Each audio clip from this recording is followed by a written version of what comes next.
Okay,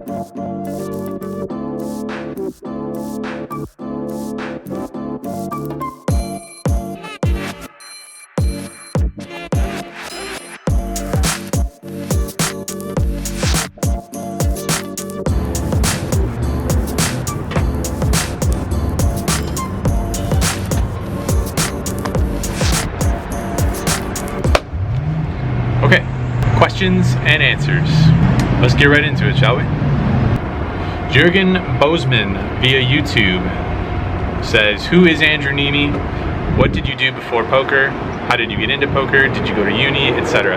Okay, so I was born in Michigan, grew up just outside of Detroit. I went to Michigan State University, graduated in 2003.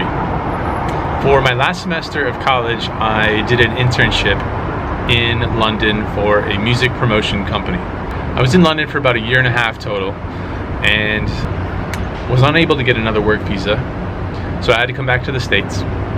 In the US, it's pretty much a choice between two cities if you want to work in the music industry: New York City or Los Angeles, or perhaps Nashville if you're into country music, if that's your thing. So I had a couple connections in Los Angeles. My older brother lived there, so I moved to LA. I was in Los Angeles for about 4.5 years total, chasing that music industry dream. I started playing poker a little bit online, just pretty casually, pretty recreationally, just in my spare time. I would kind of look at 2 + 2 here and there. Maybe I picked up a couple books, I think, for strategy. Started to learn a thing or two. Realized that if you worked on your game and if you improved, you could increase your win rate and slowly move up in stakes and slowly make more money. I would study some basic theory of poker strategy. And this is a time where it didn't really take a ton of effort on your game to improve enough to become profitable playing online. And before really too long, it got to the point where I was making more money playing online poker than I was at my music industry job. Now, what I should say is that that's not really saying much, because when you work in the music industry, it takes a long time before you start making anything significantly above minimum wage. The perks are awesome in the music industry. You get to go to shows all the time for free. But unless you get really lucky, whether that's you start a record label and you find some awesome acts and they do really well, or you work in the music industry for a long time, it's going to take quite a while before you're making anything significant. So that was one factor. The other factor that led me to playing more poker was the fact that the economy started to do fairly poorly here in the US. So the music company that I was working for, they had some projects that were supposed to come in that ended up not happening. And basically my workload was a little bit lighter at my job, which in turn just meant more time for playing more poker online. So while the one thing was ramping down, the other one was just naturally ramping up. And one thing just kind of led to another. Before I knew it, I was playing online poker full time. And again, this was in like 2007, 2008. The games weren't as soft as they were in, say, 2004, or so I've heard. I wasn't really into poker at that time, but I was able to do pretty well for myself with having, like I said, fairly minimal work on my game and minimal time spent improving. I remember I used to play on a site called Bugsy's Club. It's obviously not around anymore. I think PokerStars actually ended up buying the site when they perhaps ran out of money. It was a little bit unclear what exactly happened, but everybody's balances got moved from this small site called Bugsy's Club over to PokerStars at the end of the existence of this small website. But I started in penny stakes. I started at like 2 cent, 4 cent, and within a year, to give you an idea of how soft these games were, within a year I had moved using a 20 buy-in bankroll rule. I had moved from 2 cent, 4 cent to 10-20 no limit within a year. And like I said, I was definitely not one of the best online poker players by any stretch. I never was, and I never will be one of the best online poker players. I certainly wasn't then. So things just kind of happened. That's how I just kind of fell into this world. That's how I kind of fell into poker. And I was certainly intrigued by it pretty early on. So around this time, I guess I was just looking for a change. The music industry thing had definitely taken a back seat professionally for me. And things were happening with online poker. There was all these poker superstars that were on television all the time. I loved the fact that you could make your own schedule, work your own hours, work as long as you wanted to from the comfort of your own home, or you could go to the casino for a change of pace. And while I was living in Los Angeles, I just loved coming to Las Vegas.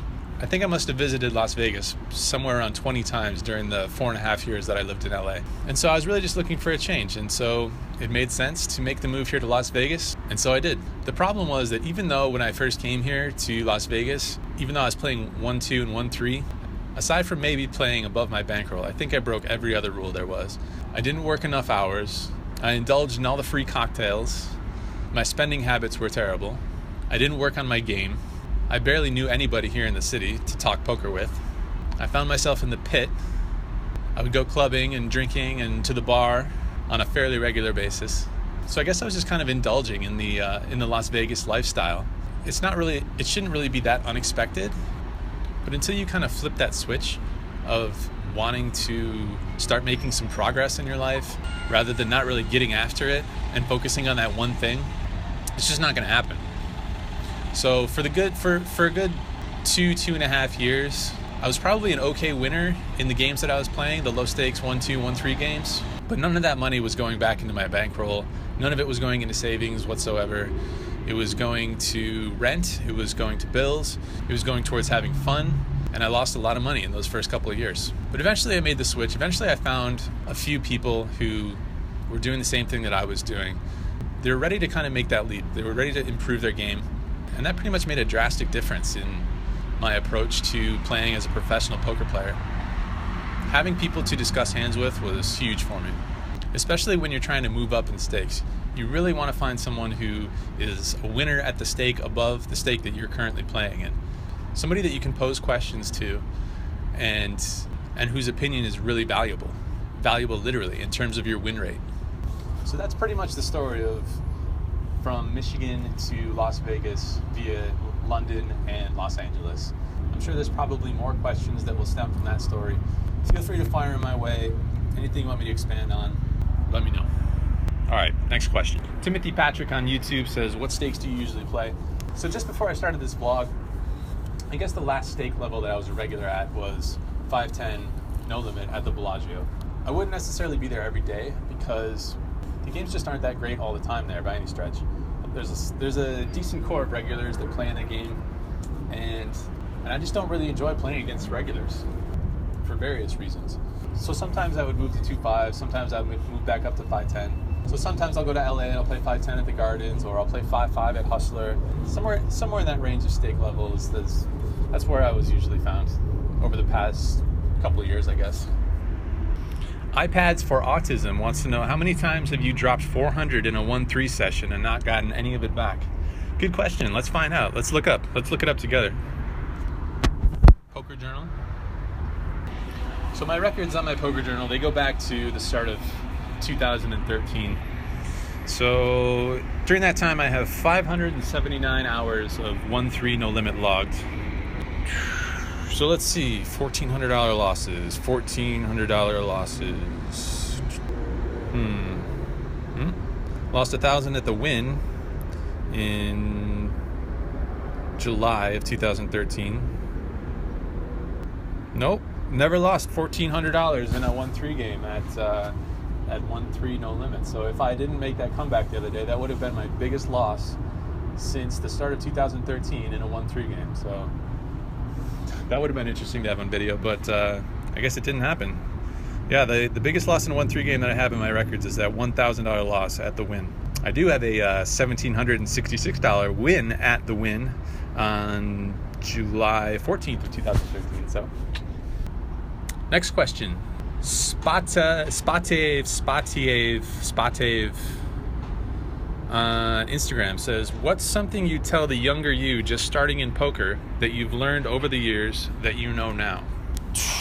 Pretty good question. I think the biggest thing for me that got me over the hump in, I guess, advancing out of 1-2 and 1-3 no limit was just building a crew of poker players and creating a text message group that was just always firing hands back and forth to each other, and including players in that group that were very good poker players. And so how do you do that? How do you meet these very good poker players? Well, you just have to put yourself out there, and you have to network, and you have to ask people if they mind whether you ask them questions. And you say, can I buy you a beer and let me pick your brain for half an hour or an hour or something like that. A lot of times, a lot of poker players, they're more than willing to talk poker and poker hands and all that stuff.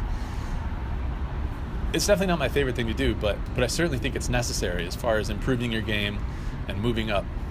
You need people to bounce ideas off of and to tell you where you're screwing up.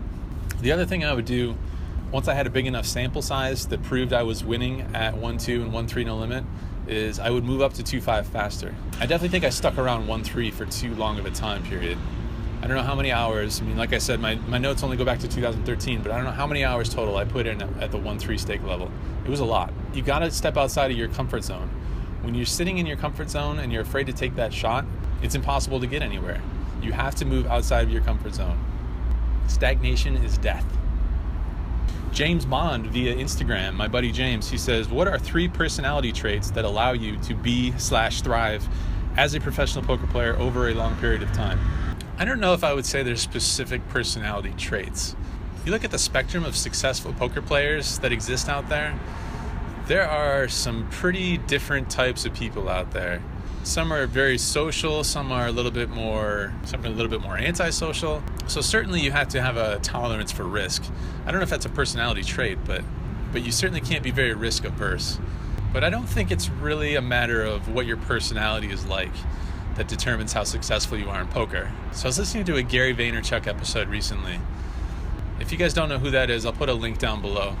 You should definitely check out some of his stuff. He's not a poker player. He's more of like an entrepreneur, advice source type of person. I'm not even sure what you would call him. But he was talking about what it is that allows people to basically find success and be successful at something. Do they find something that they really love doing, or do they work hard, or are they just naturals at it? So really, it's kind of like the cross, the inflection point of those things. You need to find something that you really love doing and that you're good at. So in poker, it's a little bit difficult because not only do you have to really love playing the game, but you have to love studying the game. And you have to also find the way that you enjoy studying about the game. Whether that's you find a coach, or you read forums, or you run simulations online, whatever that is. I never got into that, so I wouldn't know. But whether you're in the lab, you're going over your hands, from your online session, you are coming up with poker theories and testing them, studying equities and studying ranges and all that sort of thing. You have to find the way that you enjoy studying about poker, and you have to enjoy playing poker. Now, whether some people are naturally better at poker than some other people, tough to say. But look at some of these guys that you see in your local casino that are not winning players, but they're there all the time. These guys love poker, okay? So it's not enough to just love poker, because if that's it and you don't love studying, you're just like these guys. Look at a show like Live at the Bike. There's a lot of regulars in that game that probably aren't very big winners, if at all, but they love playing poker. It's not enough to just love playing poker. You have to love studying poker. Some people want to know about my cameras. So the main weapon of choice, this guy, the G7X Mark II. I don't know, I hope you can see that. There you go. Sort of. G7X Mark II, point and shoot camera. Very solid choice. For some of the time lapses that you see, I've been partially using that one, the G7X Mark II. I also sometimes use this guy, pretty basic digital SLR, Canon Rebel T3i. The original plan was to use this thing for these kind of one-on-one conversations. I bought a microphone for this guy. The microphone sucks. It didn't work. I needed to get a different microphone. Just didn't feel like spending another couple $100 or whatever on a microphone. So I've just been using the G7X for these kind of conversations. I'm still working out these audio issues. So hopefully this session goes okay. But it's a work in progress. For all the gameplay scenes, the live poker scenes that you're seeing, I use what's known as a telephone, specifically iPhone 6s. Jay Diaz via YouTube says, after all these years of playing poker, what's the number one realization you've had about this lifestyle? I don't know if I have a number one realization. There's definitely a few. When you get into poker, it's all about the freedom, right? That's the biggest draw. That's the biggest pro on the pros and cons list, the freedom. You get to make your own schedule. You can travel. You do what you want when you want.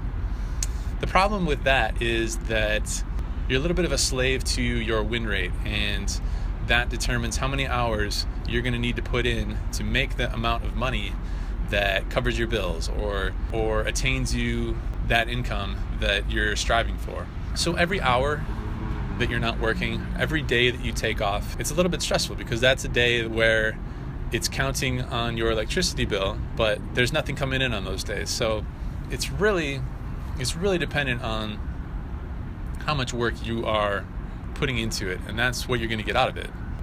This may sound a little bit obvious, but when you're having those rough stretches, you're in a downswing, you want to take one of those, you want to take a few days off. Well, not only have you lost a bunch during that downswing, but now you want to take a few days off and not make any money during those days either. It's not really an ideal situation a lot of the time. That being said, the freedom is still the biggest pro on the pros and cons list. I guess the other realization I had was what we were talking about before. I think I kind of hit the ceiling as far as how much I enjoy studying. Once you get up to the 5-10 level, you start running into some pretty good poker players. You can definitely get by at 1-2 and 1-3 without doing a ton of work, and you can have your marginal win rate. You're going to start needing doing some work at 2-5. You're going to need to start tightening up your ranges a little bit. Not necessarily play perfect poker because you can still find some pretty soft 2-5 and 5-5 games around the country. All right, I think that was most of the questions. I appreciate you guys shooting them my way.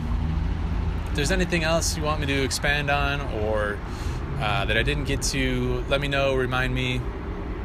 Shoot me a message anywhere, here, YouTube, Instagram, Twitter, whatever works for you. I feel like this Q&A went way longer than I was expecting it to, so we're going to have to put the poker off until next time, but next time is a 2-5 session, so looking forward to that one.